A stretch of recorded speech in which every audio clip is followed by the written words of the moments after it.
Hello everyone, welcome back my channel Bindu Jha classes. How are you.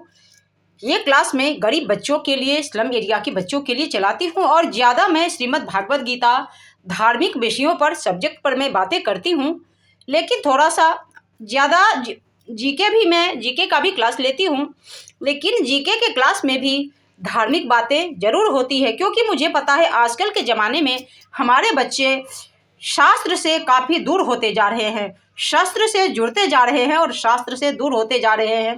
कैसी विडंबना है इस ब्रह्मांड की, हमारे भारत की। तो पहले कहूँगी, श्रीमद् भागवत गीता पढ़ो बच्चों, जन जन तक पहुँचाओ। मैं डेली आप लोगों को श्रीमद् भागवत गीता का क्लास देती हूँ। अब थोड़ा सा जीके में बातें हो जाए। जीके इसलिए मैं डेली बताती हूँ क्योंकि जीके जनरल नॉलेज सबसे ज़्यादा ज़रूरी है। हर चीज़ में फर्स्ट से अगर हम स्टार्ट करें तो उसके बाद पढ़ाई आगे जाती है। कोई भी कंपटीशन का तैयारी करते हैं, कमीशन फेस करते हैं, सब कुछ में बस जीके ही जीके चाहिए। तो मैं जीके बताती हूँ। आज मैं बातें करूँगी देवकी और वसुदेव के बारे में। थोड़ा आप लोगों को भी मैं जानकारी दे दूँ कि वसुदेव जी और देवकी का पुराना इतिहास क्या था।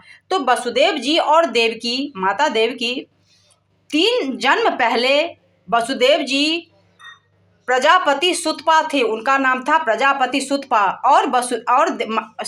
और देवकी माता का नाम था वृष्णि देवी। उन्होंने 12,000 वर्षों तक घोर तपस्या की भगवान विष्णु की। और जब भगवान विष्णु प्रकट हुए और उन्होंने कहा कि हे वत्स जागो, हे पुत्री जागो, क्या वरदान चाहिए, क्यों तुम लोगों ने 12,000 वर्षों तक मेरा तपस्या किया है। भगवान विष्णु की उन्होंने तपस्या किया था।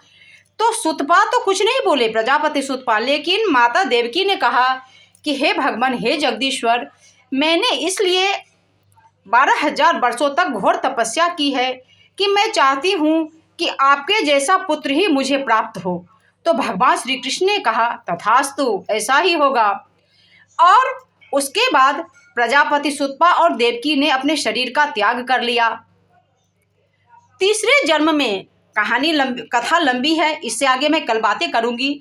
और तीसरे जन्म में भगवान विष्णु ने श्री कृष्ण का रूप धारण करके बाल रूप भगवान के रूप में उन्होंने देवकी के गर्भ से वो पैदा हुए और उन्होंने देवकी को कहा कि तुमने जो मुझसे मेरे जैसे पुत्र को मांगा था, तो हे भद्रे, इस ब्रह्मांड में मेरे जैसा पुत्र दूसरा कोई है ही नहीं, मेरे जैसा स्वयं मैं ही हूँ। एको हम द्वितीयो नास्ति।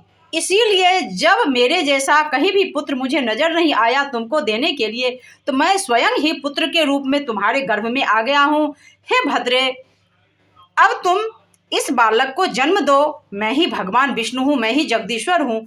ये सुनकर के देवकी माता रोने लगती है कारागार में, कंस के कारागार में, और उन्होंने कहा कि हे प्रभु, आपने बालक रूप में जन्म लिया है, ये तो अच्छी बातें हैं, मैं चाहती हूँ कि मेरा ममत्व सारा आप पर ही न्यौछावर हो जाए।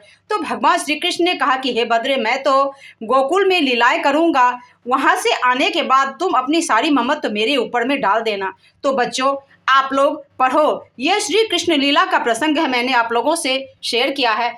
आप लोग पढ़िए, मन से पढ़िए। मैं बहुत मेहनत करती हूँ, रात रात में आप लोगों को क्लासेस देती हूँ, वीडियोस देती हूँ, और फेसबुक पर डेली मैं लाइव आती हूँ, लाइव क्लास देती हूँ। आप सब कनेक्ट हो, जुड़ो।